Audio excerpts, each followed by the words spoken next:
Salam, everyone. Welcome back. We had a wonderful break and went swimmingly. We are now going to move forward with our guest speaker. I will now hand it over to Brother Tarang to introduce Brother Sai Santosh. Brother Tarang? Om Sai Ram, a very happy and a good morning to all of you. Happy Memorial Day. It gives me an immense pleasure and joy to introduce my friend, my brother, Sai Santosh Bangalore. Sai Santosh was born in a Sai family, which has been in Swami's fold for since 1960s. He was fortunate that he received the Onkar initiation from Swami himself at Puttaparthi and has been actively participated in the Bal Vikas classes. Sai Santosh has been privileged to perform in many plays and cultural programs in the physical presence of the divine himself.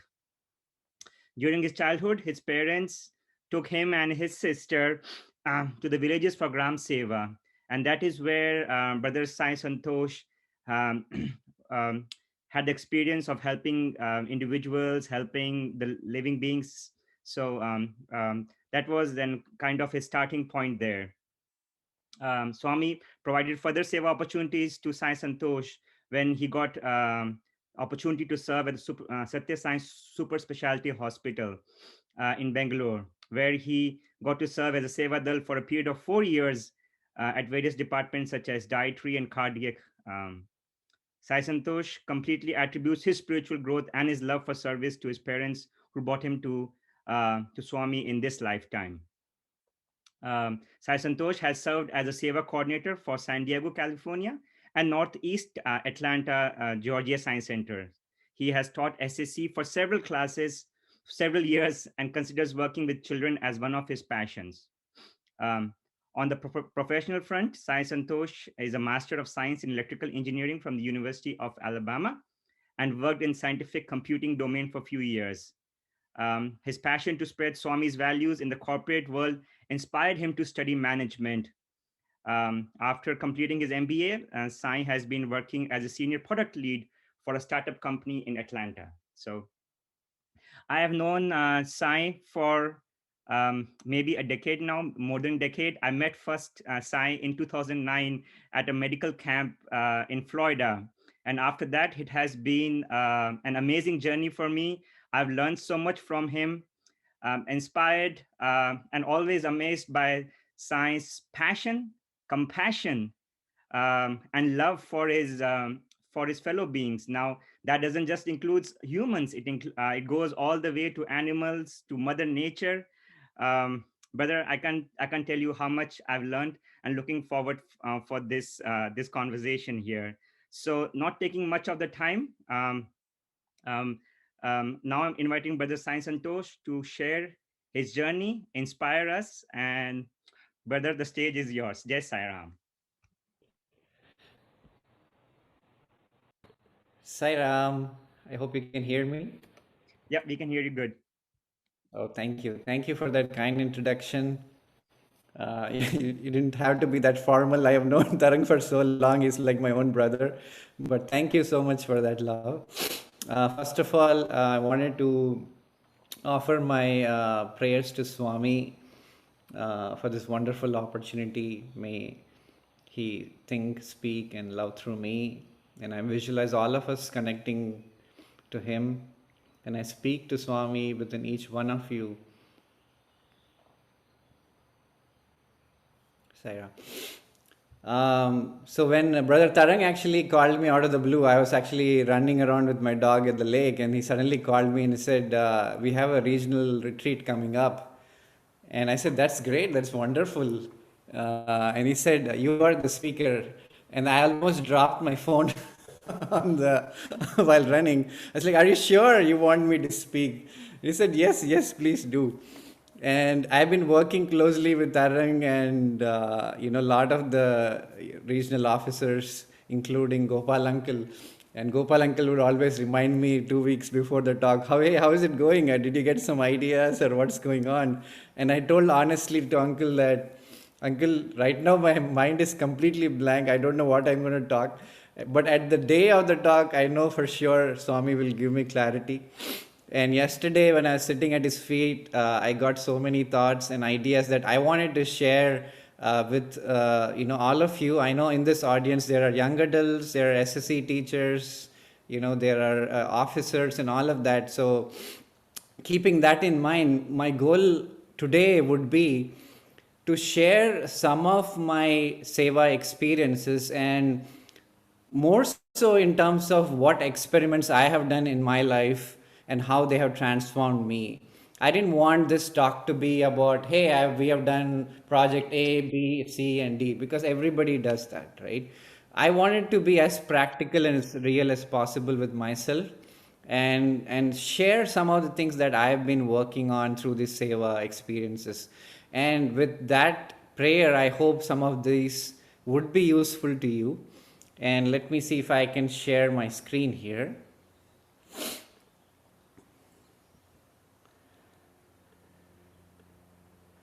I need to make sure I need to do few things that our technical brother had told me, Brother Mahesh. So I'm sharing my sound and I'm sharing my desktop, and I hope you can see my screen here. Anna?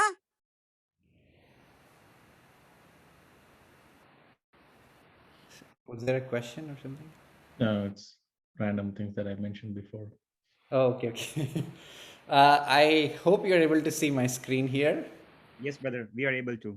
Okay, I'm sharing the right screen. Is that right? You're seeing the full screen, correct? Yes, yes. Awesome. I figured it out. So, when I heard the theme of the retreat as service as a way of life, I wanted to add something to that. That is my experiments with love, right? I've read Gandhi's book, that's My Experiments with Truth, and I took inspiration from that, and I wanted to share over the years.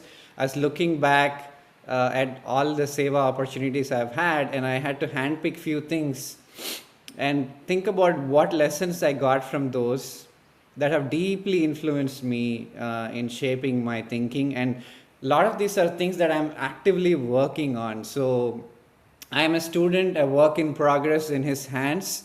So kindly, listen to me with an open mind and heart as I share this with a lot of love with all of you. So I wanted to start today with a beautiful story that was actually, it's a very simple story, but it actually changed my perspective about life and how Swami guides us in every step completely. And this was almost like 10 years ago in Alabama. I was, we had a wonderful birthday program there in Birmingham, Alabama, bhajans and everything else. And, usually after bhajans, we have nice bhojan, and, we had satsang and everything else. And by the time I was actually driving back home, it was actually close to midnight. And that day it was freezing for some reason, even though we were not at the peak of the winter. In the middle of the night, I think the temperature was easily below zero, like probably in the 30s or so. And I'm actually driving through deserted streets. And as I was reaching close to my house, probably like, half a block away from my house, I noticed something very strange that kind of really, drew my attention. And I saw this lady walking on the side of the road, with a couple of big bags. And I didn't really pay attention to it for the first time because I thought, maybe she's just walking there. Probably she lives just down the road. But something inside told me that, I have to help her out.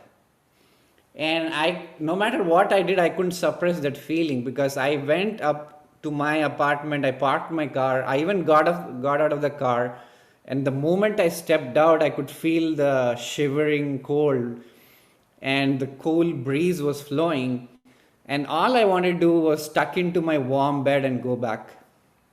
And then something still told me, no, you got to go and check with her. So I reluctantly started my car. I drove back, And I went up to her, and she had walked few more blocks. And I rolled down my window, and actually I wasn't really sure, like, if this is the right thing to do. And I asked her, do you need some help? The moment I said that, she instantly like dropped those 2 bags, and she had this immense relief on her face. And she said, yes, yes, yes. So I got down of the car and I said, what are you doing here? She said, like, I went to laundry, and I have these big bags of clean clothes, and I'm taking them back to home. So I carried those bags. They were quite heavy, especially for somebody who was very elderly, who could barely walk. I took the bags, I loaded them in my trunk, and I made her sit in my car. I turned on the heater, and then we started driving. And as I started driving, she started talking to me about my life, like, hey, what's going on? How are you doing? And I said, I'm all right, but, I'm really surprised you were walking alone in the night. She said, yeah, I have no other means. And I kept on driving, and it was almost close to a couple of miles from where I had picked up. And eventually we reached the last few blocks, and that particular part was an uphill where she lived in an apartment. And it really baffled my mind that she was planning to walk all the way, including that uphill, in the middle of the night at 1 a.m. There was no light outside. I dropped her and I said, please let me know if you need some help. You want my phone number? She said, that's fine. And she blessed me, said, you have done enough. God bless you. And she left. And then I was coming back home and reflecting on this, because this had never happened to me. I probably had never done something like that in my life before. Just stops randomly and talk to a stranger in the middle of the night. And I was wondering, who in their right mind would go to laundry in the middle of the night, right? And who was this lady? Was this Swami in disguise? Or I'm not really sure. All that crossed was that little thing that I did made such a huge impact, because I don't know how she would have made up, walked all the way for 2-3 miles in that bitter cold. And that actually fundamentally changed my perspective about how Swami guides us during SEVA, right? And what I realized is, as young adults, especially when we are living through these times, how disconnected sometimes we feel from our own feelings and intuition and our own guidance to Swami, right? Maybe 10 years ago, things were simpler. Right now, Swami is basically competing for attention. Correct? So, the question is, when we are doing Seva, one of the most important things I've learned is how connected as young adults or officers we are with our own feelings and intuition, right? It could be like, the way I am feeling right now, or it could also be truly connecting to Swami's guidance within, right? And from that day, I came across one experiment that I've been trying, and it's called the Baba experiment. And the Baba experiment is be aware, be alert, right? So throughout this talk, I'll share these micro experiments that have worked for me, because I am very practical. I will not talk about the merger of Atma and Paramatma. I'm only going to give you some very practical things that work for me, right? So be aware, be alert. Be aware is basically how connected are we to our own thoughts, feelings, and intuition? Are we just numbing ourselves with so many different things? And be alert is how aware are we of the opportunities that are around us? Correct? So the first experiment that I learned from this experience, and it has helped me immensely in my journey, because this was just the starting. I had like several of these incidents where Swami was guiding me to help some random person on a street or somebody. And the experiment is basically take mindful breaks during the day. Okay? When I mean mindful, usually as soon as we are actually silent, we start getting into, wanting to do something, or, wanting to pick up our phone. It's a very powerful experiment to really ask yourself, how am I feeling right now? Just ask yourself an open question. How am I feeling right now? Am I feeling sad, agitated, angry, happy, joyous? And try to label whatever it is and just acknowledge it. And even acknowledge Swami in your own heart during this whole day. Just say, Swami, you are in my heart, I am in yours, we are one. That's it. It's a very simple affirmation. Swami, you are in my heart, I am in yours, we are one. Right? Second one is passive surfing. Okay? And I will tell you in the end why a lot of these will help you become better at SEVA, because it has helped me. Is the moment we actually are bored, what do? We do and we start scrolling. Correct? While we are doing that, there are 100 different opportunities to serve right around you that sometimes we completely miss. And I have done it myself. Right? Probably you're walking down the street or something and you're so engrossed in the phone that you forget somebody who needs some help. Right? It could be a blind person walking, or it could be an old person who needs some help, or whatever it is. This idea of passive surfing really disconnects us from our own inside intuition and takes our attention outside into what's really going on in social media and stuff like that. So this is the experiment, right? Mindful breaks. And become used to uncomfortable silence. If you are feeling uncomfortable, just be quiet. That's it. Take a few deep breaths. Just be calm. That's it. And you will find how many amazing ideas Swami gives through this. Some of my most amazing Seva ideas that I ever got were just because I was bored. We don't allow ourselves to be bored because we're constantly engaging in ourselves. Right? And here's an example from our Christmas play, Brother Abhilash and Tarang. Right? This is the example of be aware and be alert. If you have not watched the Christmas play, please do watch it. Right? Here, Brother Abhilash is aware of what was going on and he holds somebody's hands and walks the street. Right? That is the most simplest and the most powerful thing that we can do as young adults, is not get sucked into the passive world of smartphones and internet and become more and more aware of where we are. Right? So after this incident, I had an opportunity, in being in Alabama, doing many different projects. And as I said, one day when I was actually in San Diego, I allowed myself to be bored. I did not bombard myself with a lot of information. And through that, I got an impromptu feeling from Swami is there are tons of homeless people in San Diego. And we're already doing a lot of Seva things. But I always felt that I wanted to connect with them one-on-one and really understand what their challenges are, and wanted to really build friendships with them. And that was a huge, bold step for me because 1, I was an immigrant. 2, I did not really know the protocols of safety and everything else. And 3, it seemed like a crazy idea just to go and start making friendships and talk to people. But I said, I just got a prompting. Why don't I just take one small micro step? Maybe while I am just walking to groceries, I'll find somebody, I'll just talk to them and just have an open-ended conversations. And what actually started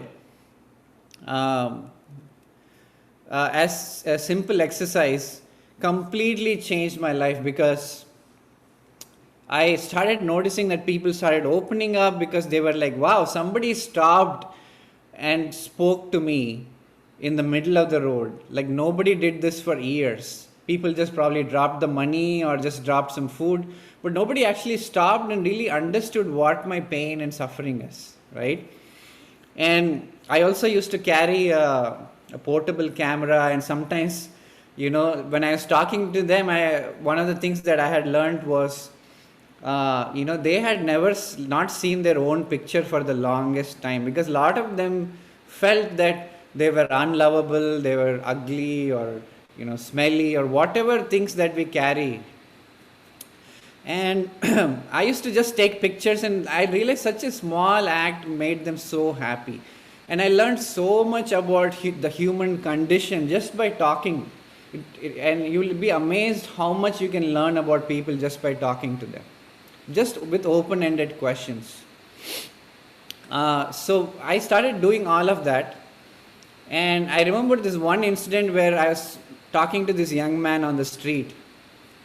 And when I spoke to him, he was saying that he was an army vet, or I think he was an army vet, and he was going through massive depression, and he was feeling so much rage that day that he wanted to go and kill people, actually.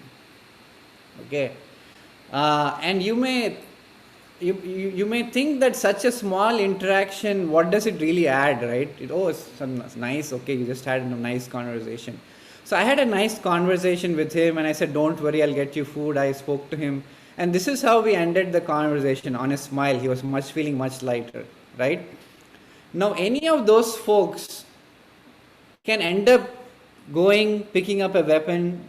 You know how things work in this world nowadays, and hurting not only themselves but 100 different people, right? So we never know how Swami will use us as an instrument during these times when we talk to somebody. Just a simple open-ended conversation, and just allowing that love to flow to that person. Maybe that person is at the rock bottom, and that is just talking to them with love can really lift them, right? And I'm not an expert in psychology and figuring out what to do. I just learned it through experimentation. A lot of times I had difficult experiences where people would shout at me or whatever it is. But I said, let me understand the human condition so that it will help me become a better sevak. So next time when I do a homeless seva, I know exactly what are the things that I need to focus on, right? So one of the most important things that I learned through these experiments was, what is Swami's quote? Start the day with love, spend the day with love, fill the day with love, end the day with love. Correct? But now we have changed it. It is basically start the day with Instagram, spend the day with Facebook, and end the day with Netflix. Unfortunately, things are different now, right? So what is the first thing we do when we wake up? We look at our phone, correct? And if the phone's battery is low, what do? We take that and plug it in, correct? But how often do we really check our heart battery at the start of the day? Okay, I've woken up. How much love do I feel in my heart? Right? Is my heart closed in the morning? Am I really thinking about 50 different things? Or what I'm going to do in the office, or this person said this, or I'm worried about this, all this. Or how open is my heart? Of all the Swami teachings, one of the most important thing that I found is if you start the day with love, half of the problems are solved. Right? And based on my conversations with the homeless people, and including young adults, including myself and Sai folks, I found that many of us struggle to accept and love ourselves, right? And now you may think what is this to do with seva, right? It is everything to do with seva. Because if you are struggling to accept and love yourself, you will struggle to open your heart to somebody also. Correct? It is very hard to fully open yourself to somebody when you do not accept and love yourself. What I mean by that is we have thoughts like I am not good enough, or I need somebody's validation, or whatever else it is, right? All of this impact our ability to be the best possible instrument of Swami when we are doing seva. And you will be surprised how many young adults I have spoken, and I dealt with this too, who really struggle to accept and love ourselves. And it's a difficult topic which many of us don't talk about in the retreats, right? And we are constantly looking for love outside of ourselves, right? Through relationship, through trying to be an overachiever or whatever else that we think by which we will have and we will feel enough, right? And we also constantly keep giving ourselves labels, right? Sai Santosh is this, Sai Santosh is that, right? Sai Santosh is that, working here, or Sai Santosh has this degree. I'm constantly giving myself these labels. And we also put all the labels onto other people, right? Oh, this person is more worthy because he did this. This person is less worthy because he's sleeping on the street, or whatever. So all of this is because we struggle to find that love for ourselves, and our whole identity is based on all the external things instead of something that comes from deep within ourselves, right? I hope I'm making sense so far. So I'm going to give you experiment 2 now, which has again helped me immensely. Okay, it is a very simple experiment, and I promise you, if you do it sincerely, it will change your life. Right? We all, attend retreats and everywhere. And if everywhere people say like, oh, Swami says you are God. And we read discourses and all that. And for the longest time, I have struggled to really get into that concept. And again, I'm going back to the micro experiment. That is, what is the smallest thing I can do and apply a concept in my life? Right? So this is a very simple experiment. As soon as you wake up, do not pick up your phone, and you'll be amazed how hard that will be if you're used to picking up your phone. Number 2, as soon as you wake up, do your prayer or whatever do if you're into that. Go to the bathroom, right? Turn on the light or whatever. Look yourself in the mirror. Soften your eyes. When I mean soften your eyes, you know how Swami used to look at us with full of love, right? When he smiles, you just feel that love coming. Just soften your eyes and say, I am God. And say it 3 times or 11 times. The first thing in the morning, that's it. And for me, this I am God concept was so abstract. I've been struggling it for the hardest, one of the hardest things that I found to understand. And I was amazed that this again ties with start the day with love is when I keep on affirming with confidence, I am God, I am God, I am not different from God. Look yourself in the mirror and affirm that. Lot of your low self-esteem issues and lot of your issues trying to seek validation from others. And a lot of the thoughts about you're separate from God suddenly vanish, because in that moment you feel, okay, that is my reality, and it goes deep into your subconscious. Even if you don't understand it, it will go deep into your subconscious and plant a seed that will someday become a full-bloom tree. Okay, so this is the experiment 2. You're with me so far, right? The experiment 1, you got it. Start the day with love. The experiment 1 was, where was my experiment 1? Right? Taking mindful breaks during the day and reducing how much passive surfing you do. Try to see how you can keep on connecting to Swami throughout the day. And experiment 2 is start in the morning. First thing, say I am God. Put a post-it like this is, I put it a post-it on my mirror.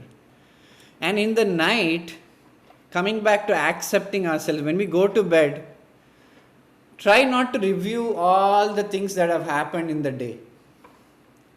Right? So there are parts of ourselves we don't accept, right? It could be something, how we look or something we did. Just give yourself that love and say, I accept and love myself. Or just do some Gayatri, or end the day with love. And you will be amazed if you end the day with love, starting the day with love becomes easy. It's almost like a circle. if you don't start the day with love, it's very hard to end the day with love because your mind is all over the place. Right? So I continued my experiments. I would drive around the streets of San Diego distributing water in the summer because I thought that was the next step for me. It was like close to 90 and 100 sometimes in the summer. So I would just go around with bottles in my car. I'd stop random people and, like it could be homeless or some people just pushing their cart. I would just stop giving water. And then I formed a team, right? And this is one of the San Diego uncles who's probably in his 70s, right? So we sometimes, young adults, we have this like, oh, I should not team up with an uncle or some older person or something like that, right? Forget about all that. Just find a really awesome SEVA buddy and just do it. So this uncle heard and said that, hey, you are going on the streets, I want to come. And he joined me, and there'll be people who will be so immensely grateful just for a bottle of water on a hot day. You'll be amazed how powerful that was. So if you see here on the right, there is this lady who almost bowed to us in Namaste saying thank you for the water, right? And this uncle would come with me, and I said, let's do it. Let's just take it one step at a time and see how we can do. Correct? And we started doing that. And the next thing was, as I kept on doing this, some of my dear brothers and sisters in San Diego, heard about, some of the things and said, you're anyway going to the streets and driving around, you're doing mobile Narayan Seva. Why don't we get together and do something and do some kind of a soup, hot soup Seva in the winter months, right? So imagine you're sleeping on the street. As you can see, this person is sleeping on the street on the winter day. In San Diego, it does get a little cool, like maybe in the 50s and 40s. You're sleeping under a lonely street lamp. Imagine that for a second. And you're alone. Suddenly a car pulls down and somebody comes out of the car and gives you a warm cup of soup. How will you feel? Feel so happy, right? So that's what we used to do. We used to pack soup and we used to write Lavwal, Sarwal, and we used to drive around the town and find the most loneliest people on the street. Like once Mother Teresa said to one of the person, said like, how do I feel the presence of Christ? And she said, you find the loneliest person on the street and go and talk to him and make him feel the love of God. That is the most immense blessings that you can give to a person. Right? So we did that with the soup seva, and then we said, oh, we are doing soup, why don't we upgrade to coffee? Right? So we did that in the winter months. And something simple, just we were having fun, we were jamming together as YAs and making soup, we pack it, we go. Something very simple, that's it. We didn't say that, okay, now we are doing 50 soups, let's do 200 soups, nothing. We're happy, let's just do 50 soups, 50 cups of soup, that's it. Quality, that's it. Right? So, some of the things that I have learned when we are building Seva teams, of course, is start with example. That is always Swami's thing. Identify something that you resonate with. That is very important. Right? It could be like an animal project or whatever you want to lead. Make sure you really resonate with it. Not because somebody tells you, okay, you are the young adult representative, why don't you start a Seva project? Don't do it because of that. Do it because it resonates from your heart. And take micro steps, right? Like micro step is as simple as once a month, I am going to go and give 10 cups of soup. That's it. That is a micro step. Correct? And the other thing is, we sometimes get caught up in these buckets, right? And all of us have this bucket. Oh, I am just a Seva person, sir. I'll just do sandwich Seva. Please don't involve me in bhajans. The bhajan person will say, Arey, I am already doing bhajans, that is itself is a Seva. Don't involve me in anything else. The study circle person will say, I am only doing study circle, please don't involve me in say. The SSC person will say, I am already doing SSC, don't involve me in anything else. Now, the important thing is not that we should be doing 100 different things. and feel stretched. No, that is not the point. The point here that I have learned in my life is allow Swami to nurture your talent. Please do not put yourself in such close buckets that when Swami is giving you an opportunity to nurture that talent, you're saying no. Right? So a lot of people, young adults, when I talk to them, when they say, I am doing bhajans and everything else, that is my service to Swami. My question sometimes is, really ask yourself honestly, are you saying that because you are in a comfort zone, because, I don't feel uncomfortable there? Or are you really feeling that from your heart that Swami is giving you that clear guidance that, yes, this with absolute clarity, I can say I don't want to do anything else. Right? That comes with honesty. So when I was a teenager, I was very judgmental about people who were doing simply sitting in bhajans. Because I was all the time, I was very action oriented. Too much energy, I had to do something. And when I moved to US, I was in a place where there was no Sai Center for the first 2 years of my life. And the only way for me to connect to Swami was through bhajans. And then I said, okay, wow, I need to develop and nurture this talent. So I picked up a harmonium and I started singing bhajans. I put a Swami's chair. Right? A SEVA, quote unquote SEVA guy who doesn't sing bhajans. And I started singing and singing and singing. And one day Swami came in the dream. He was very happy. And he rubbed my throat. So I asked Swami, what is your one gift to me? And Swami had the most amazing smile. And he said, your voice is my gift to you. Now go and sing like an angel. Right? Now that doesn't mean I suddenly became like, some great Prashanti Mandir singer or anything like that. It's not about that. The thing is, am I open and allowing Swami to nurture that talent? Right? And SSC again was something that I was very alien to me. Like I was not sure, like, wow, standing in front of 10 kids and managing them and teaching them. I said, let me just take a leap and learn it. That's it. Right? And so then I said, if I have to talk to somebody and say that, hey, brother, let me help you with this, I have to set an example. Right? So over the years, I have done all of these aspects and I have thoroughly and immensely enjoyed every aspect of it.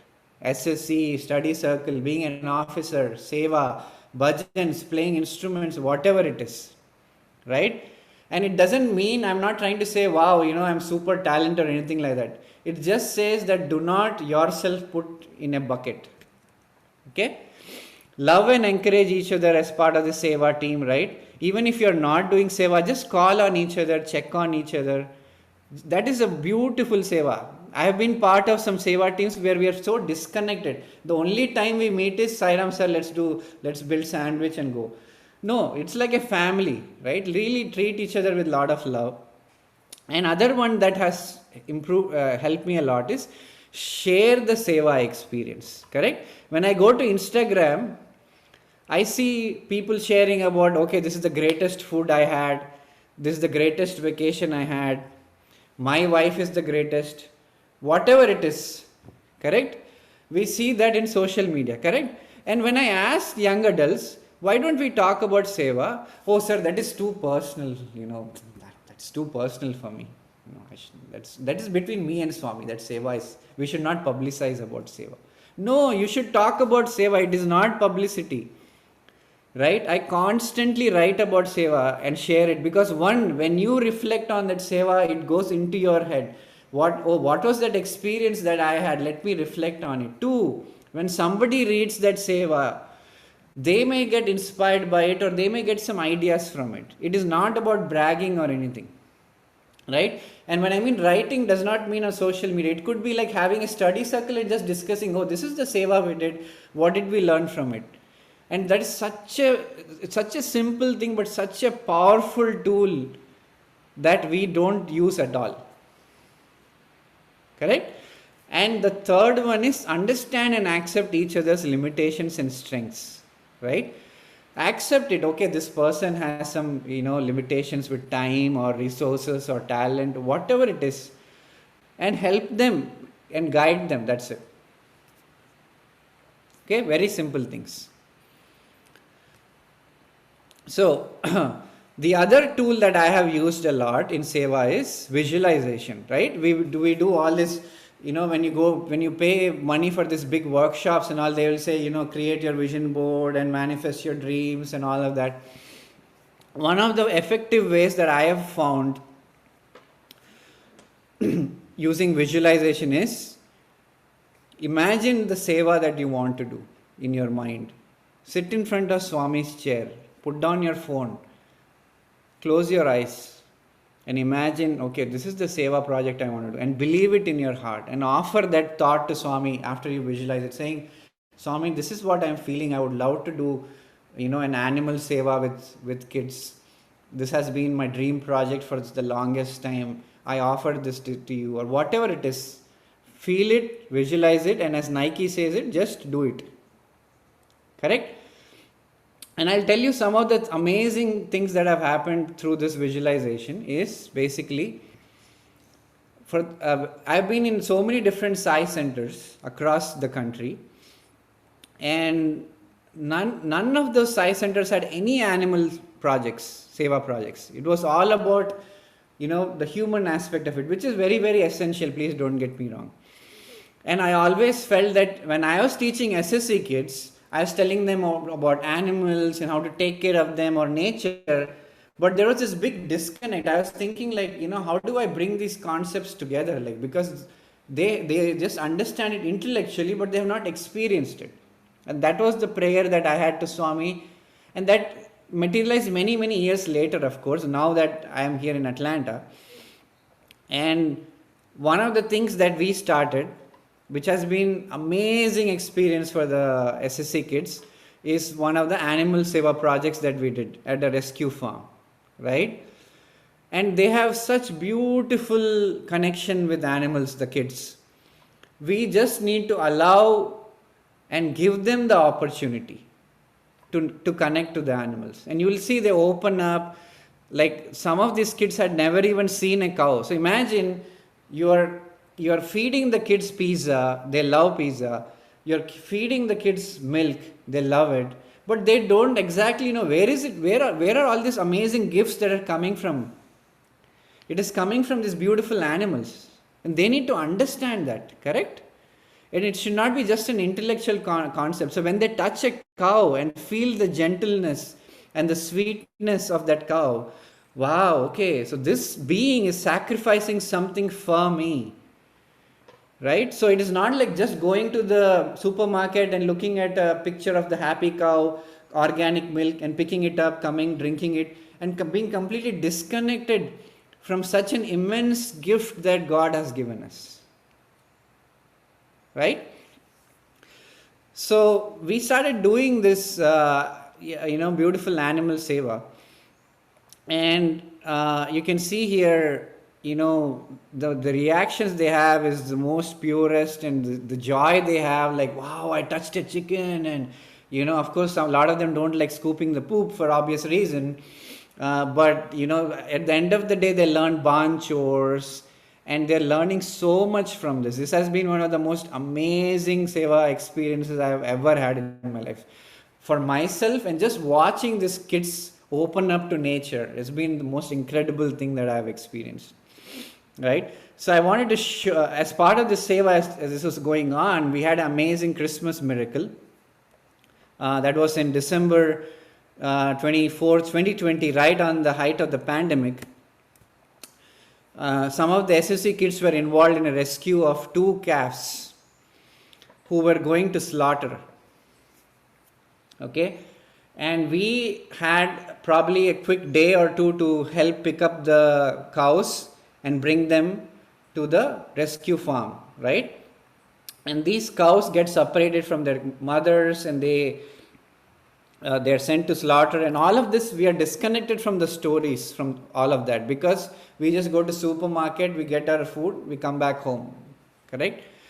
Now, when these kids saw these little cows, they sacrificed their Christmas vacations to come every day to feed the cows, right? So I'm going to share this beautiful video here. So let me know if you can see it. So these are our wonderful SSC kids taking care of the cows. Can you see the video in the full screen here now? Yes. Me is preparing milk for the cow. And it's making a mess while doing it.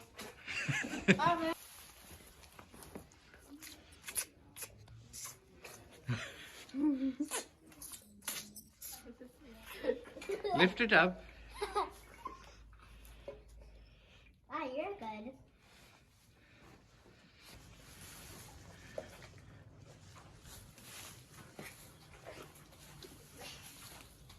Come on, Rudolph. Have some milk. Why is he hugging me? First cow ever. How do you feel? Good. Excited? Yeah. Who is this? Lightning? Mr. Lightning here. Come on. Da.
So, I don't know if I'm back here in full screen. Yes.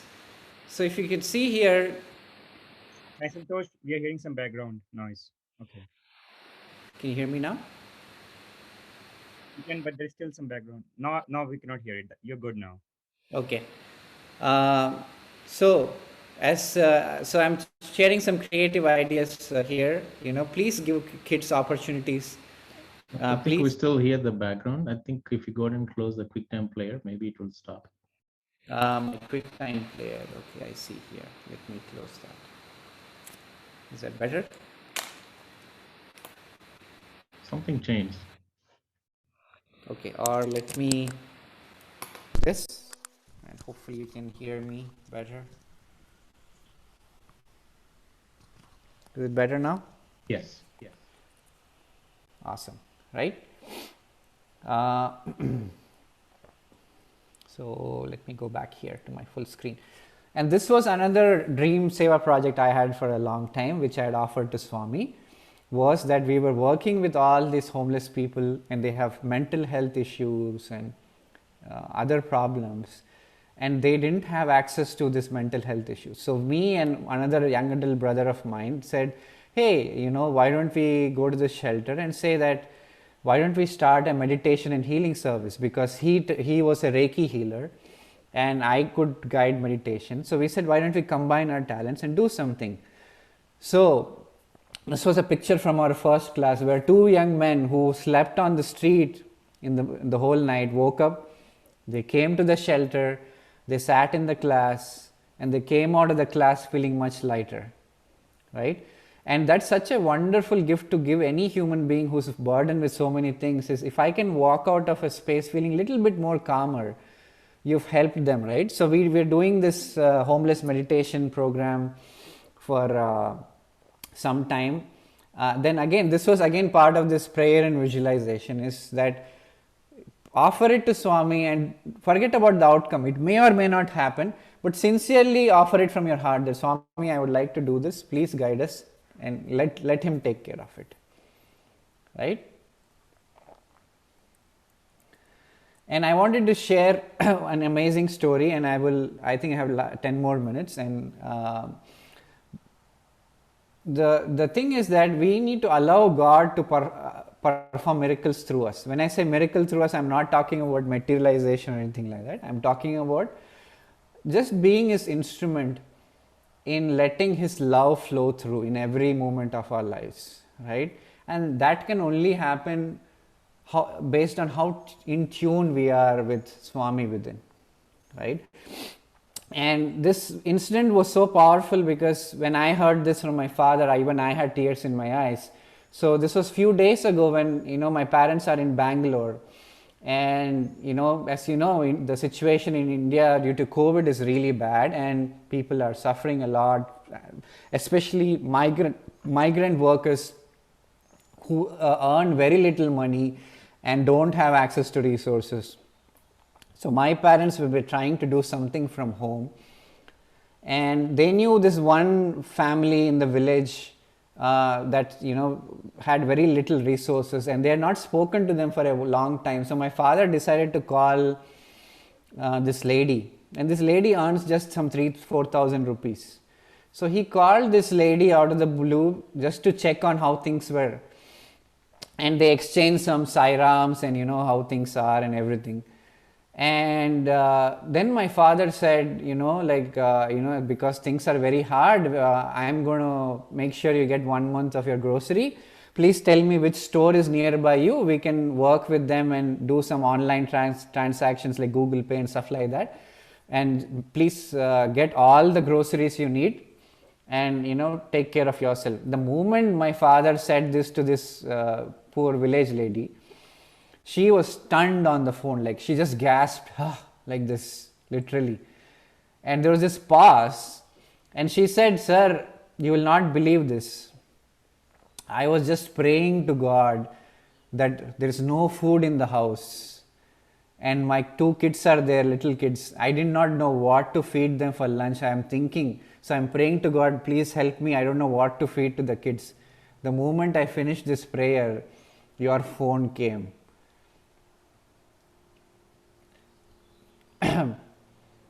So you can imagine how powerful Swami can work through all of us, right? So allow that love to flow through you, right, in every moment. And jump ahead with enthusiasm and love. And say, even if it is a small thing, let me do something to make somebody's day better, right? You're walking down the street with your family, going for a fancy restaurant dinner or whatever. You see a homeless man. Take a moment and talk to that person. And you see how wonderful that is if you've never done that, right? If you're sitting on the fence wondering I'm too busy to do a SEVA project, it's okay, don't worry. The most selfless thing you do is sit at home, we spend hours and hours on social media, spend 15-20 minutes and say, I'm going to pray selflessly for somebody without any expectation. Let me just pray selflessly for the world. That's it. Even if I'm not able to do something, right? So let our lives become miracles in Swami's hands, and it's totally possible, right? And have the self-confidence that I am God. That's it. Affirm with confidence. No more doubts, right? We have spent many lifetimes in doubts and despair and seeking love outside of ourselves. This is the golden opportunity we have been given, and it's up to us to grab it that Swami has given and say, yes, I am God. I'm going to do something for the humanity, right? And let me end this with a beautiful video that I got to create as part of my SEVA experience around the world. This is something about gratitude, and it could be gratitude for so many different things. And I was talking to kids in the villages about gratitude and many other places. And I said, why don't I compile a film that expresses that feeling? So let me play that, and I think it should be just about the time, 6 minutes. And I hope you can see this in full screen. And pay attention to the words in this video because they have been very transformative for me.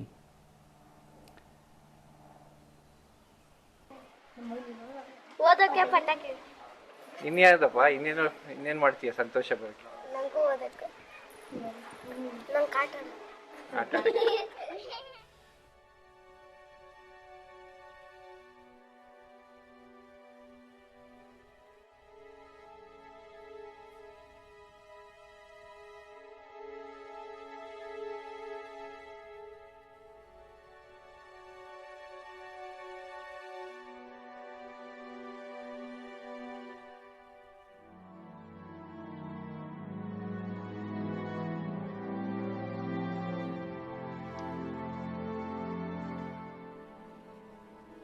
You think this is just another day in your life? It's not just another day. It's the one day that is given to you today. It's given to you. It's a gift. It's the only gift that you have right now, and the only appropriate response is gratefulness.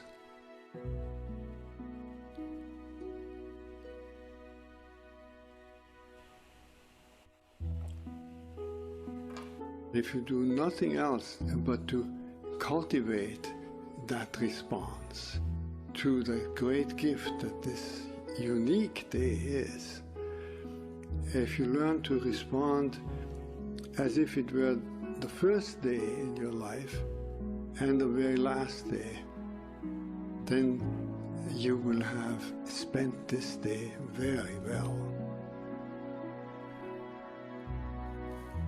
Begin by opening your eyes and be surprised that you have eyes you can open. That incredible array of colors that is constantly offered to us for pure enjoyment. Look at the sky. We so rarely look at the sky. We so rarely note how different it is from moment to moment with clouds coming and going. We just think of the weather, and even of the weather we don't think of all the many nuances of weather. We just think of good weather and bad weather. This day, right now, is unique weather. Maybe a kind that will never exactly in that form come again. The formation of clouds in the sky will never be the same that is right now. Open your eyes, look at that. Look at the faces of people whom you meet. Each one has an incredible story behind their face. A story that you could never fully fathom. Not only their own story, but the story of their ancestors. We all go back so far. And in this present moment, on this day, all the people you meet, all that life from generations and from so many places all over the world, flows together and meets you here like a life-giving water if you only open your heart and drink.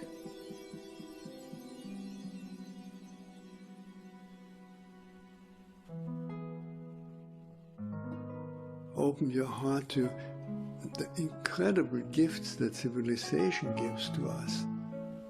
You flip a switch and there's electric light. You turn a faucet and there's warm water and cold water and drinkable water.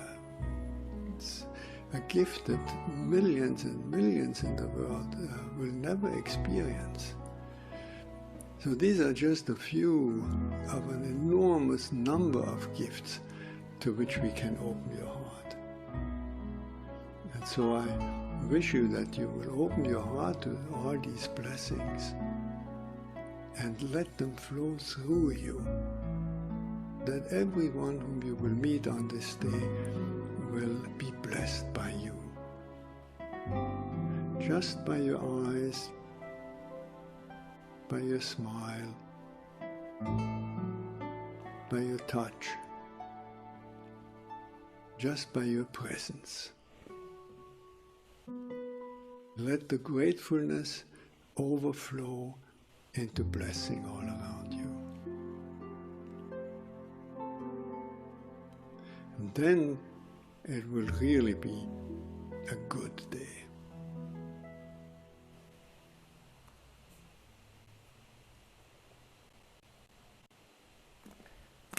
So I believe I am at 11. So I wanted to take a moment to again thank everybody for this wonderful opportunity. And I really, really pray to Swami that This is such a fantastic region with amazing YAs, and I hope you continue your good work. And thank you again, Brother Tarang. Sai Ram. Thank you so much, Brother Sai Santosh. Your presentation was absolutely enlightening, and your experiences were so wholesome. Oh my God, it was so great. So it's so important not just to be aware, but to also be alert, but also to love ourselves in a way that can help us open us up to Swami, so that we can, spread love to others. Thank you so much. So now we're going to transition over to the YA Q&A portion. So if you have a question for Sai Santosh, kindly type it in the chat, and we will ask him. Yes, so thank you so much, Sai Santosh, again. I think I speak for all of us here when I say you left us speechless, and you really opened our hearts to Swami's love through your experiences in service. And when I was hearing your speech, I was just reminded of what Swami usually says when he talks about how namasmarana and bhajans are the way to know him and realize him. But it is through taking on the path of service where we actually walk the path of transformation and we can reach Swami. We realize our inherent divinity and we can merge with him. And I was reminded about that throughout your entire speech. And now we have a couple of questions from the audience who are eager to hear more from you and have some questions for you. So one question is, you mentioned about driving slowly and how we can tune in to our inherent love for service by recognizing how Swami guides us. A question from Brother Bhuvan is that many times we think a lot about SEVA, but we don't act on it. Could you share insight on how we can convert our desires into concrete action? Oh, that's a very nice question, Brother Bhuvan. So the question is, how do we convert our desires into actions? Yes. Just very simple. Just do it. Just what is the smallest thing that you can do? I think that's the key here, because a lot of times we kind of bog ourselves down by thinking that, oh, it's going to be too difficult and all of that, right? So for example, all I wanted to do was just talk to some people and take their photographs. That's it, right? What is the simplest thing you can do? It may be like, today I'm going to make 3 PB&Js and just give it to somebody. Or let me call that young adult I have not spoken to for so long in the pandemic and just check on her, right? And that is the most simplest thing that we can do. And actually, if we talk about the science of our brains and how habits are formed, they say it takes about 21 days for a new habit to form, right? So for example, you're trying to learn an instrument. Recently, like Swami had come in my dream out of the blue. He told me to start learning some specific form of music, and I have not learned music, right? And all I had to do is, what is the simplest thing I can do? I said, okay, let me do 15 minutes of music practice. That's it. Nothing extraordinary. I'm not going to start singing and all that. Just 15 minutes of practice. That is the smallest thing I can do. So I think when you do that small little thing, you'll get a kick out of it. Your ego may even feel good about it. It's okay. Be happy about it. Share it. Like, do tam to the whole world. I did some seva. It's okay. Don't worry about it. Don't worry about how people will perceive it. Just express that joy. Okay, I did something today. Share it. Text your friend. Every time I have some experience, I share it with my brother Tarang or somebody. Right? So just what is the smallest thing you can do, and asking Swami for the courage, building on the confidence of your previous accomplishment and taking it next step, and then little bit. That's it. Yeah, that was lovely, brother. And I think you also mentioned this in your speech. Oftentimes we think service is so much bigger than us, that we have to go out there, we have to do these big projects, but really service is so small. It just starts with, as you said, like, just do it. If you have that idea, go for it. And I just wanted to ask you a follow-up question. So there are a lot of SSC kids here. I'm not sure if they're on the call, but they may be listening. And you mentioned in your speech how you involved SSC kids in SEVA idea projects that you had. If there are SSE kids here, could you maybe speak directly to them? Because I know so many SSE kids have amazing ideas, but sometimes they feel limited by their age or their lack of resources. So if you could speak to them and how they can take on their ideas, because kids are the future and they have so many wonderful ideas every single day. So how can they also turn their ideas into action? Yeah, that's a great question. Hello, SSC kids. Hope to see you someday. That's my favorite audience any day, SSC kids. So I think what I found is in the classrooms when I used to talk to kids and ask them some ideas, the kids come up with some of the most creative ideas that are so pure and innocent, right? Because they are not bogged down by reality that, oh, where am I going to get $1,000 from? Or, they're not thinking about all that. They're like, oh, I want to go and plant 20 trees or whatever. So first thing is definitely, kids have wonderful ideas, and the parents and SSC kids have to constantly nurture that through SEVA projects, right? So if I speak directly to the kids, if you have an idea, do it, right? Don't think that you're too small or whatever. Talk to your SSC teacher, talk to your parents and see what I can do. Again, it could be something very small. During this pandemic, right, there have been so many amazing stories I've read, right? Some kids sending cards to elderly homes, right? One kid was doing something for his mom and all that. So they have all the strength and power. But sometimes, again, we put them in a bucket like, oh, you are SSC kids, just sing, we are going to sing Sai Ram today and let's do some little plays and we'll be happy. We are putting a bucket, the adults, we put a bucket on them, right? So we have to give that opportunity to the kids and say that SSC is in the classroom and we have spoken about this. How can I take them and, show them this? Exactly. Right?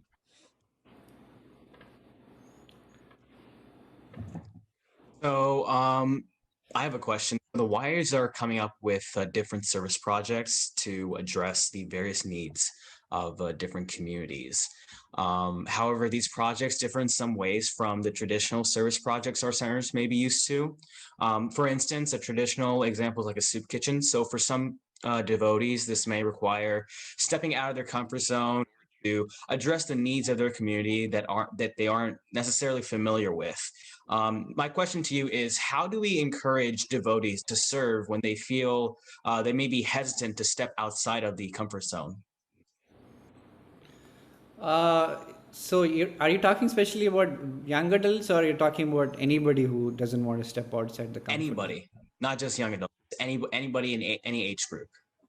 Some adults may feel, going to inner cities and working in a soup kitchen may be, a bit risque or something, or, or children may be, risk averse to that too. So how exactly do we, encourage them to serve when they feel hesitant about that? No, I completely understand. So, for example, when I was working with the homeless community, and then we said, okay, why don't we do a food seva, the soup seva, or whatever? A lot of the young adults didn't feel comfortable coming down the streets with me, right? And that is completely okay. I think going back to my slide where I was saying that we need to understand where our challenges and limitations are. So definitely when we share our experience that, okay, this is the experience I had with my seva, that definitely opens up the door of curiosity for somebody, right? And it's okay to hype it up, okay, by the way. It's fine. In your YA study circle, say, I had the best experience. It's fine, totally, don't worry. The thing is that when their curiosity is triggered, naturally they'll figure out their best step, right? You cannot change a person. It's when you try to push them, I've done that mistake sometimes. When I push them, it backfired and they got turned off or whatever, right? So I think there is a very fine line that that you have to walk. So definitely set an example yourself that, hey, I've been doing this and I feel like there's an opportunity here. Two, if they're not comfortable, what is the smallest step they can take outside their comfort zone? So that for my friends, it was, we have never done this seva project making soup. I will not come down there and talk to people in the evening, or I don't feel safe, but I will open up my house. You guys can come here. I will provide some things and I will help you make it. And that itself is a big step for them outside the comfort zone, right? And they were people who were like, young adults who were, very devotionally oriented, and they would probably feel a little uncomfortable for whatever reason. See, and the thing is, they have to acknowledge that they are serving Swami in their unique way, and recognize that and say that, look, brother, when we are actually serving food on the street, they are actually waiting in line, and they will love to hear some bhajans. And we did that, and they loved it actually. And we used to sing bhajans there. Means I'm talking about generic bhajan. I'm not talking about Krishna, Rama, I'm not talking about that, right? I'm talking about some generic things, like, take a lesson from the sun who shines his light on everyone. And then they'll start chiming, wow, I never heard of that song. Can you please tell me the lyrics? So figure out how you can use that gift for community outside the Sai circle. How can I use music, right?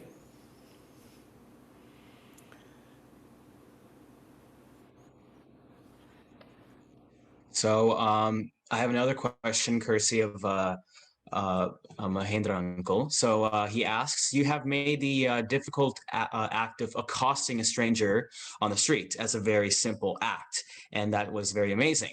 And so what's one thing you would say to people who want to serve the homeless people but are afraid to approach them specifically? When you see a homeless person and that person needs help and you don't feel comfortable, just send them good thoughts from your heart. Say Gayatri. That's how I started, right? Okay, this person, I feel uncomfortable. But what I found is we got to remove this thing from our dictionary, that there's nothing I can do for you in this moment. We got to take that off from our head, right? Even if I cannot do something, can I just give a loving glance and smile to that person, right? I started off like that. Yes, when you are working with homeless people, you have to be logical, you have to use your common sense, and you have to be aware of your surroundings. I do not recommend that, okay, I'm not saying, okay, the YA girls go out at 7 p.m. in the night and you can randomly talk to a stranger. No, that is not what I'm trying to say is use your common sense that Swami has given, be safe, right? Try to go with groups, work with them, or anything, even any other community. If you don't feel comfortable, start with that. And then, let's say you are walking down the street in broad daylight with 20 other people and you see somebody, and just stop. And if you feel still uncomfortable talking to somebody for some reason, ask yourself, what is the fear I have? What is the fear I have right in this moment? And offer it to Swami. You don't have to do it immediately. Go back home and say, I'm having these fearful thoughts. Let me offer that to Swami.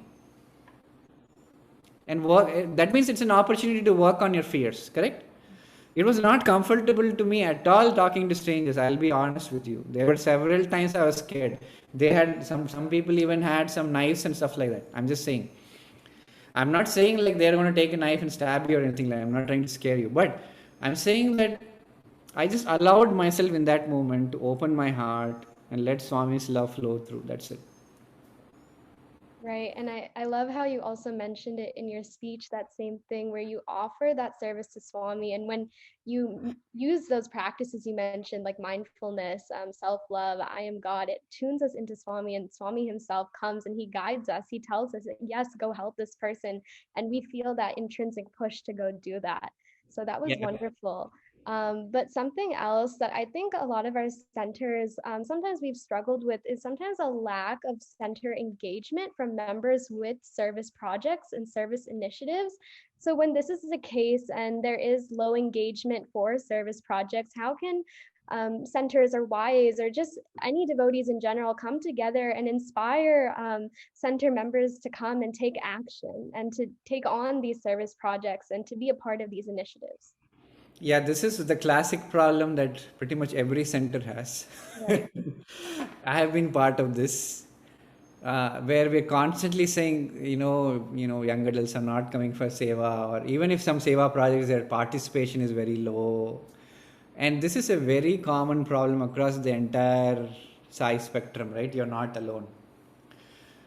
So I've come out of serving, being a service coordinator, and I had some time to look at these scenarios in the past, and I realized how stressed I was thinking about that. Right.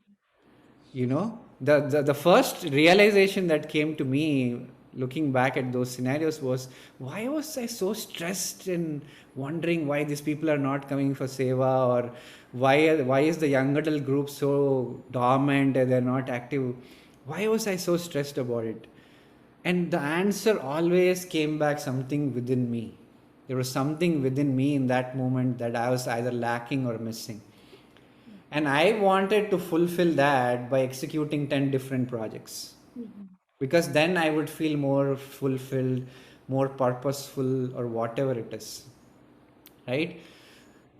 The most beautiful energy that you can give to anybody is just accept them and say, even if you come for 1 hour, sir, thank you very much.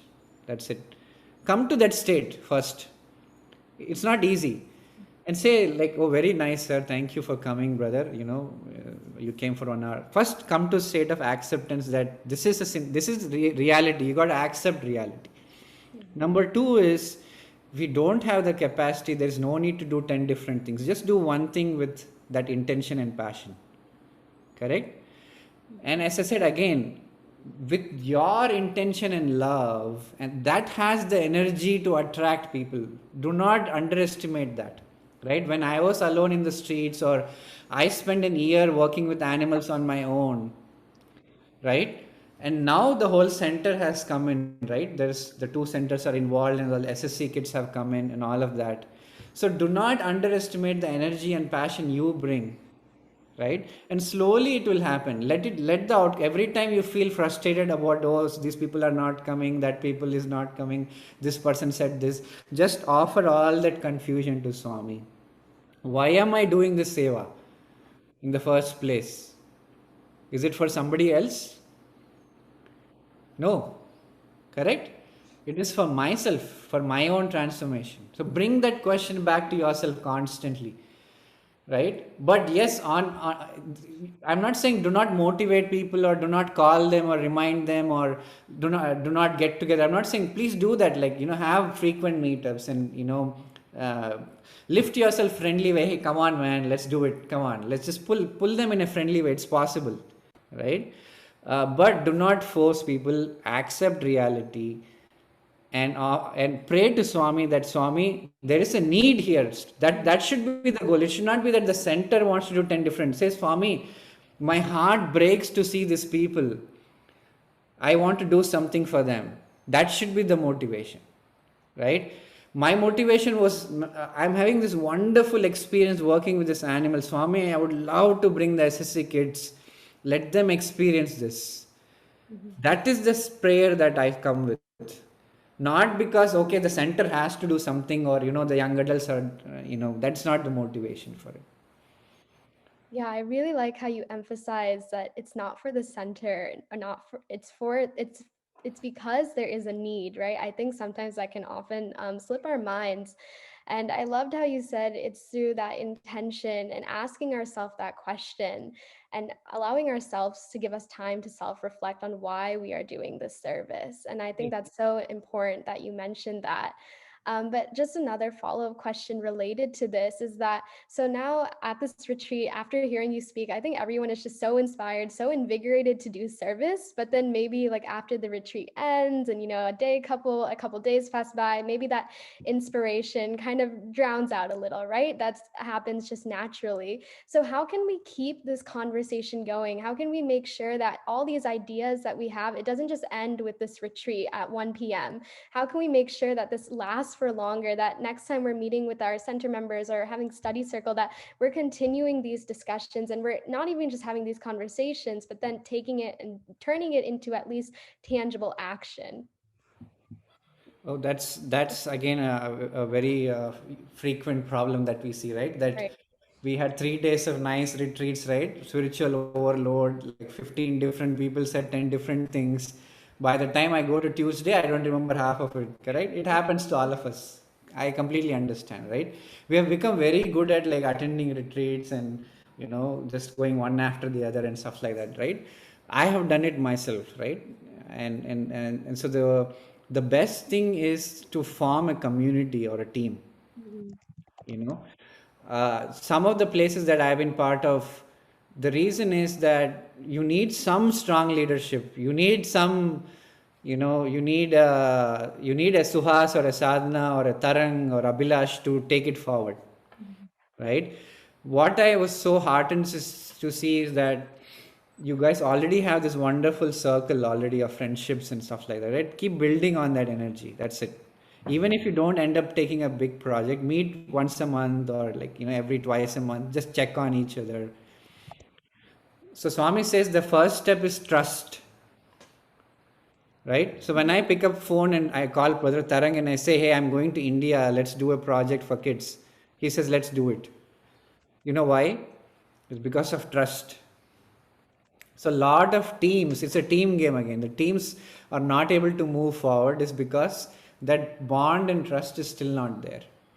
We're doing some individual things. Yeah, we just get together, play some games, or just, we have some discussions, but that connection is not there. That connection has to form, right? So when you have community, then it's easier to then, if somebody drops a ball, then we know, okay, I can pick it up and take it forward.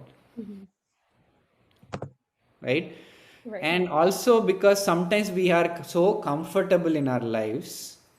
Oh, I have, the good job. I have nice house. Everything is fine by Swami's grace. I am this one. I'm in a comfort zone. So we don't have the motivation to do something. Some of my most amazing Seva projects have come because I was deeply uncomfortable myself in my own life. And I said, I want to find myself and discover myself. And the only way I want to do this is through service. So I took that as a blessing that I'm feeling uncomfortable right now, but I want to do something for somebody else. Right? So if it does happen that you drop the ball on it, don't worry. The most important thing is keep working on yourself. Inner work. Let me come back again. That's the most important thing. Inner work is the most important thing.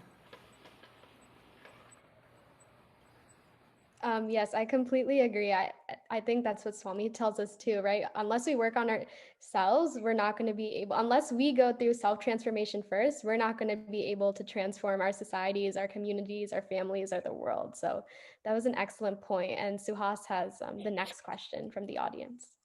Right. So this is courtesy of Baylor Uncle. He asks, have you received pushback on projects from others who are adversely affected by your projects? For example, distributing tents as shelter for the homeless. How do we mitigate such situations? Are you talking about pushback from the recipients, or you're saying pushback from the pushbacks from both recipients and those who are doing the service itself? Okay, thankfully I never have been part of any projects where I had any strong pushbacks. There'll be always some person you will meet who's based on how their mood is, they might say that I don't want any food, or take your tent, or whatever it is. Don't let any of that kind of bother you. And also there may not be pushbacks per se from the center itself. I think what I have found, again, this is a request to all the senior officers and somebody, is how easy can you make somebody to kickstart a Seva project? Right? So imagine this is a startup, right? And I go to the CEO and I say, I have this idea that I want to execute. Now, will the CEO say that, first go to talk to the HR department, please fill out the form. And after that form is filled out, please submit to the product team. Now the VP of the product will review your ideas. And after that, let's talk to the director. And then let's have a review meeting with all the directors. And then we'll think about it. What will be your reaction? Sir Sai Ram. Correct? So that is, that I have consciously been aware of it when I was a Seva coordinator, is please reduce the amount of steps it takes for somebody to approve a project and do it. And that will happen with trust. We sometimes are so scared that, What if they do bring some bad name to the organization, or somebody will bring this? Please do not worry about that. There are tons. People will learn from failures and mistakes, right? In my experience, nobody has brought some big problem to organization or anything like that, right? So the pushback is like, let's say Suhas tomorrow says that, hey, let's do something. It should be very easy for him to get going on that project, right? Center approval, then regional approval, national approval. So my kind request is, please reduce all that burden for young adults. Let them run with it, observe it, and support them. And I think that was really, I'm really glad that you brought that up, because I think sometimes in the past, maybe like it's been, we wanted to do projects with other community organizations and just other things haven't worked out. But I think when we do go beyond our center and our circle and we meet these other community partners or organizations who are already out there doing this work, we see Swami working through them. And sometimes that is your greatest inspiration, when people who don't know Swami are practicing Swami's values as human values and bringing out Swami's love, because Swami is in us all, just in different forms, or we recognize it as different forms. So I love how you brought that up. Yeah, and by the way, just a disclaimer, I was just sharing that Mhm. as an experience, not to pinpoint anybody in the No, region or yeah. anything. It is just that I have experienced, I felt some frustration where I was like, why is there so many steps? But in this region, I've already spoken to, Mhm. amazing officers who are very friendly and approachable to you. So please leverage their leadership and guidance and work with them. Yes, of course. We definitely agree. And we're so grateful for all the support adults give us YAs and even SEC kids to carry out what it is that we want to do. So there is a question from Nianta, who is another YA. Many young adults are interested in social justice issues. Have you seen service initiatives from the center take place with this work successfully? Yes, actually, that's a great question. I'm really glad Niyanta brought it up. So recently in our region, we had a mini wire retreat just focusing on social justice, right? Because there's so many things happening in this country with Black Lives Matter and racism and gun violence and climate change and animal rights, and so many different things are happening, correct? We had a very open conversation. Our regional team, allowed us to say that, okay, you can talk about it, but rooted in Swami's values. And we had a discussion about, you know, this was the first time we opened up explaining, okay, what are the challenges we are feeling. And that was such a refreshing thing that has happened in our region, just opening up and talking about these things. The second thing is, after we have spoken, what is the action we need to take about social justice? That is the important thing, right? So it is not just about like, I'm angry, I'm going to march and protest and stuff like that. That definitely has some value in the society, the anger and the protest. But what Swami has always said is that through that space of love and peace within our own hearts, what is the change I can bring about in my community, right? So one of the things we did, that one of the action items I had was, I had personally not worked with black kids before. So after that retreat, I reached out to one of the organization that works with underprivileged kids in downtown Atlanta. And I said, hey, why don't you guys come to the farm? I'll show you the farm and we will just have a good conversation. And they said, hey, can you teach us some yoga? And I said, yeah, sure. So all these kids came, and that was the bridge that I was trying to build in this community, trying to understand what's happening to the black kids in the community, because I had not worked with them before, and just experiencing the shared stories among that, right? So the first step is definitely, if you feel like as young adults have like a 1 day or just 3 hour session study circle focusing on what is happening in this country and what we can do. But a lot of people are just angry. It's just, we got to figure out how to channelize that energy in the most constructive way. That is the key here.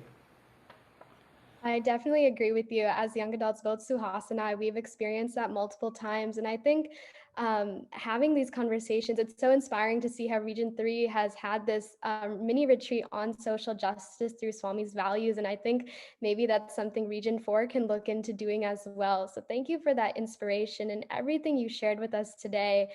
We just wanted to end with a little concluding message. There was a story that we both had found and we wanted to share it, and it really resonates with this message and everything you shared. So once in Puttaparthi and Swami's institution, there was a college lecturer, and he had gone to the hospital to donate blood for the blood bank. And while he was there, Swami had come, and Swami went up to him, and to his pleasant surprise, the Swami had asked the lecturer, "So did you donate blood today?" And with great enthusiasm, the lecturer responded, "Yes, Swami, I donated blood today." And then Swami casually remarked, "But it has not reached me yet."